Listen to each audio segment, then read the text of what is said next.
یہاں کے معاشرے میں، یہاں کے طرز زندگی میں؟ جی ہاں، اللہ کا بہت بڑا احسان ہے کہ ہو سکتا ہے کہ کہیں پہ آگے کمزوری آ گئی ہو، لیکن کوشش یہی کی ہے کہ بھئی وہ اپنا جو خاندان میں جو سکھایا گیا ہمیں اس کو برقرار رکھا جائے، اور سب سے بڑی بات یہ کہ دو باتوں سے بچا جائے کہ جو کچھ کرنا ہو وہ ایمانداری سے کرنا ہو، اور جو کچھ کرنا ہو وہ صحت مندی سے اور سچائی سے کیا جائے۔ تو اللہ کا شکر ہے اس میں بعض دفعہ پریشانیاں ہوئیں، تکلیف بھی ہوئی، لیکن وہ برقرار رہا، اور فائنلی وہ دوسروں نے یہ کہا کہ بھئی لوگ پوچھتے تھے یار تم ہو کون، کس خاندان سے، کیا تمہارا یقیناً تم کسی اچھی فیملی سے تعلق رکھتے ہو جو تمہارا آج بھی یہی رویہ ہے اور یہی ماحول تم نے یہاں رکھا ہوا ہے۔ تو یہ بتائیے کہ یہ تو آپ نے بہت اچھے طریقے سے بتا دیا کہ، اور یہ حقیقت بھی ہے کہ انسان کی جو چیز بات فطرت میں شامل ہوتی ہے، جس ماحول میں، جن لوگوں میں اس نے تربیت پائی ہوتی ہے، نہ اپنی آنکھ کھولی ہوتی ہے نا، تو وہ کہیں بھی چلا جائے دنیا میں وہ اس میں سے خو و بو نہیں جاتی، اور بڑی حد تک نا اس کے وہ رویے بھی قائم رہتے ہیں، برقرار رہتے ہیں، گو کہ مغربی دنیا ہمارے مشرقی دنیا سے بالکل مختلف ہے اس کے باوجود۔ تو جب آپ نے یہ کتاب لکھنے کا آپ کے ذہن میں آیا کہ آپ اپنے خاندان کے بارے میں تمام باتیں ضبط تحریر میں لائیں، تو ان میں آپ کو کیا انفرادیت نظر آئی اور کیا اس میں اہمیت اس کی نظر آئی کہ جس کو آپ نے چاہا، آپ کے والدین کے اور آپ کے دادا کی، مطلب آپ جد امجد سے چلیے، دادا اور والد میں کیا چیز آپ کو منفرد نظر آئی کہ جس کو آپ نے چاہا کہ دوسروں تک پہنچائیں تاکہ لوگ اس سے مطلب رہنمائی بھی حاصل کریں اور ان میں ویسے کام کرنے کی تحریک ہو؟ اصل میں یہ کتاب ہے 18ویں صدی کے ایک خاندان کی، جنہوں نے محنت سے کام کیا اور اس کام کو انہوں نے عروج پہ پہنچایا۔ اللہ نے ان پہ بڑا فضل کیا، اور انہوں نے وہ جو دولت انہوں نے کمائی وہ انہوں نے اپنے تک محدود نہیں رکھی، انہوں نے اس کو رفاع عام میں خرچ کیا، اور یہ جنریشن چلتا رہا۔ یہ میرے باپ کے دادا تھے جنہوں نے کاروبار شروع کیا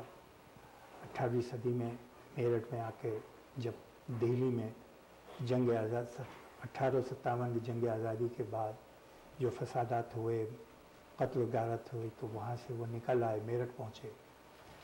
اس کے بعد کاروبار اللہ کا شکر ہے دولت کی فضانیت تھی، لیکن انہوں نے دوسروں کی امداد کے لیے، بیواؤں کے اور یتیموں کے امداد کے لیے انہوں نے کبھی ہاتھ نہیں روکا۔ ان کے دروازے دن رات کھلے رہتے تھے۔ وہی ہمارے دادا کے دور میں ہوا 1900 صدی میں۔ پھر ایک دور ایسا آیا کہ کاروبار جو عروج پر تھا اس کا زوال ہونا شروع ہوا، لیکن لوگ، ہمارے والد کے زمانے میں بھی لوگ آتے تھے یہ سمجھ کے کہ بھئی رئیس ہیں، یہ ریاست ختم ہو چکی تھی، اس کے باوجود ان والد صاحب نے ہمارے، جن کو مبا میاں کہتے تھے، انہوں نے اپنا ہاتھ نہیں روکا، جتنی امداد ہو سکتی تھی اس دور میں، اس حالت میں انہوں نے کی، اور دوسروں کی امداد کے لیے وہ ہمیشہ تیار رہتے تھے۔ ان کے دوست، ان کے جان پہچان والے بعد میں ان کے مخالف ہو گئے، انہوں نے اس کے باوجود پرواہ نہیں کری، اور جس کی مدد وہ کر سکتے تھے وہ کرتے رہے۔ تو جب میرے بچوں نے، میری چھوٹی بہنوں نے یہ کہا کہ بھئی باتیں ہوتی تھی خاندان کی، ماں باپ کی، تو کہتے تھے بھئی یہ تو ہمیں پتہ ہی نہیں، اور جب بھی رات کو بیٹھ کے سنایا کرتے تھے تو کہتے تھے کہ اور بتائیے، لیکن حالات کی وجہ سے، ان کے اسکول کی پڑھائی، مجھے ملازمت، ٹائم نہیں ملتا تھا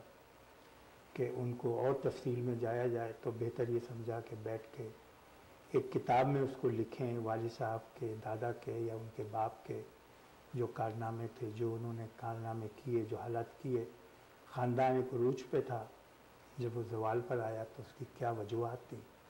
یہ کتاب اصل میں لکھی گئی تھی اپنے بچوں کے لیے، اپنے خاندان کے ان لوگوں کے لیے جو یہ چاہتے تھے کہ ان کو پوری معلومات ہو، ہم کون ہیں، کہاں سے ہیں اور کیوں ہیں؟ شبنم سحر صاحبہ، آپ اس کتاب کی شریک مصنفہ ہیں۔ ناظرین یہ کتاب دیکھ رہے ہیں آپ،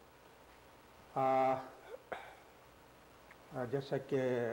اس پروگرام سے پہلے آپ سے بات چیت ہو رہی تھی، آپ نے فرمایا تھا کہ اس کتاب کا وہ حصہ جو کہ شبنم صاحبہ کی قربت میں گزرا ہے، آپ کے والدین کی قربت میں گزرا ہے، آپ غالباً ہجرت کر کے امریکہ آ چکے تھے، تو آپ ظاہر چاہتے تھے کہ وہ حصہ، وہ واقعات، وہ دورانیہ بھی اس میں شامل ہوں۔ تو آپ نے جو اس کتاب میں لکھا ہے تو وہ دورانیہ کب سے کب تک کا ہے؟ وہ دورانیہ جو ہے یہ ارلی 70s سے ہے یہ، اور اس کے بعد 82 میں جب ابا کا انتقال ہوا تو اس وقت تک کا ہے۔ تو اس میں آپ نے صرف گھر کے اندر محدود رہتے ہوئے والے واقعات اور حالات لکھے ہیں، یا یہ کہ گھر سے باہر بھی جو آپ لوگوں پہ بیتی ہجرت کرنے کے یہاں آنے کے بعد، یہ مطلب اچھا آپ 80s کا بتا رہی ہیں؟ 70s and 80s، تو اس زمانے میں ہجرت کر کے آ چکے تھے آپ لوگ؟ جی ہم لوگ آ چکے تھے، اور پھر ایسا ہوا تھا کہ جب ابا پاکستان آ گئے تھے 75 کے بعد، اس کے بعد وہ واپس جا رہے تھے اور ان کی طبیعت اس طرح کی نہیں تھی، ایسی نہیں تھی کہ وہ اکیلے سفر کرتے، تو پھر اما بھی اور میں ان کے ساتھ، ابا میرے کے ساتھ گئے تھے میرے 78 میں، 78 میں ہم لوگ گئے تھے، اور پھر وہاں پہ جس طرح کے حالات پیش آئے ہیں اور جو کچھ ابا میاں کا آخری دور جس مصائب اور ابتلا میں گزرا ہے، کہ جن لوگوں کے لیے انہوں نے بہت کچھ کیا تھا وہ ابا کی دشمنوں کی صف میں کھڑے ہو گئے، ان کا ساتھ چھوڑ دیا تھا۔ تو یہ ایک طرح سے عبرت آمیز داستان بھی ہے کہ کس طریقے سے ایک عروج کو زوال ہوتا ہے، اور اس کے بہترین دوست جو ہمہ وقت ان کے ساتھ رہتے تھے، جن کے لیے ابا میاں نے بہت کچھ کیا تھا، جو کہیں سے کہیں پہنچانے میں ابا میاں کا بہت بڑا ہاتھ تھا، وہ ابا میاں سے پیٹھ موڑ کے کھڑے ہو گئے تھے اور ابا میاں کو بالکل اکیلا چھوڑ دیا تھا، اور ساتھ میں بھی تھی اور اماں بھی تھی، تو بہت مشکل وقت ہم لوگوں نے وہ 4.5 سال کا عرصہ میرٹھ میں گزارا تھا۔ ناظرین جیسا کہ ہم لوگ مغربی دنیا میں رہ رہے ہیں اور یہاں کی زبان انگریزی ہے، تو اس کتاب کی افادیت کے پیش نظر اور یہ کہ جو ہماری یہاں کی پروردہ نسل ہے اس کی آگاہی کے لیے ان لوگوں نے بہت بڑا کام دوسرا یہ کیا کہ اس کتاب کو انگریزی میں بھی شائع کیا ہے، اس کا انگلش ورژن بھی انہوں نے ترجمہ کر کے ٹرانسلیٹ کر کے اس کو بھی شائع کیا ہے۔ تو آپ نے شیخ صاحب آپ یہ فرمائیے کہ ہم دیکھتے ہیں کہ حافظ نظام الدین صاحب میرٹھ کے ایک نامی گرامی شخصیت کے حامل تھے۔ ناظرین ہم یہ نہیں کہ ایک عام آدمی، غیر معروف آدمی کے بارے میں ہم بات چیت کر رہے ہیں یا اس کے بارے میں کتاب لکھی گئی ہے۔ آپ جانتے ہیں کہ جیسا کہ ہمارے ان پروگراموں میں اہم اور مشہور لوگوں کے بارے میں ہی بات کی جاتی ہے، اور جیسا کہ ہم دیکھتے ہیں کہ حافظ نظام الدین صاحب میرٹھ والے ہے نا، ان کے دور میں، اور ظاہر ہے اس زمانے میں انگریز کی حکمرانی تھی ہندوستان پر، تو آپ یہ فرمائیے کہ ان کو ملکہ کی طرف سے جو کہ اس زمانے میں حکمران تھیں، ملکہ وکٹوریہ کی جانب سے اور کوئین ایلزابتھ کی جانب سے ان کو کیا کیا مراد دی گئیں، کیا کیا اعزازات دیے گئے، اور ان کو اپنی تقریبات میں مدعو بھی کیا گیا جیسا کہ میں نے کتاب میں پڑھا ہے۔ اس کے علاوہ بھی وہ اپنے زمانے میں اپنے دور کے وہ میئر بھی رہے غالباً، یا کینٹونمنٹ بورڈ کے ممبر رہے، کینٹونمنٹ بورڈ کے ممبر رہے۔ تو اس بارے میں ہمارے ناظرین کو آپ بتائیے ذرا تفصیل سے۔ میرے والد کے دادا حافظ الدین 1911 میں ان کو جب کنگ جارج ففتھ نے جب وہاں پر کنگ کا لفظ یوز کیا، اس کے علاوہ انہوں نے شہنشاہ اعظم کا خطاب اپنے اوپر لیا، تو اس کے لیے انہوں نے باقاعدہ دربار لگایا، اور اس میں میرے باپ کے دادا بھی اس میں انوائٹڈ تھے۔ سامان ان کا جا چکا تھا، لیکن جس روز انہوں نے خود شریک جانا تھا ایک دن پہلے، ان کو ہارٹ اٹیک ہوا، اس کے بعد وہ انتقال کر گئے، تو وہ شریک نہیں ہو سکے تھے، اگرچہ وہ انوائٹڈ تھے وہاں پر۔ جی تو جب پاکستان بنا بہت سے لوگ 1947-48 میں پاکستان لوگ چلے گئے، تو والد صاحب کو جن کو بمیاں کہتے تھے ان کو کنٹونمنٹ بورڈ کا ممبر اپوائنٹ کیا گیا، اور اس میں انہوں نے مسلمانوں کی نہیں لوگ آتے تھے، دوسرے بھی سکھ بھی آتے تھے، پنجاب کے لوگ بھی آتے تھے، ہندو بھی آتے تھے، اور ان سے کام کرواتے تھے، اور بلا کسی اس کے وہ ان کے کام کرتے تھے، اور جہاں تک ہو سکتا تھا کرواتے تھے۔ کئی دفعہ مسئلے ایسے بھی آئے کہ جیسے مسجد اور ایک گردوارے کا مسئلہ آیا، وہ وہاں قانون تھا کہ 200 گز کے فاصلے سے ایک عبادت گاہ کے برابر دوسری عبادت گاہ نہیں بن سکتی۔ اس مسئلے کو والد صاحب نے اٹھایا اور کوشش کی کہ عبادت ذرا دور بنے، تاکہ دونوں عبادت گاہوں میں کوئی کنفلکٹ نہ ہو، اور ایک دوسرے کی دونوں لاؤڈ اسپیکر استعمال کرتے ہیں، مقابلے بازی نہ ہو۔ بہرحال بورڈ نے منظور کیا، اس کافی جلد سے جلوس نکالے گئے مخالفت میں۔ فوج کے بریگیڈیئر نے والد صاحب سے کہا کہ بھائی میں آپ کے گھر کے آگے اور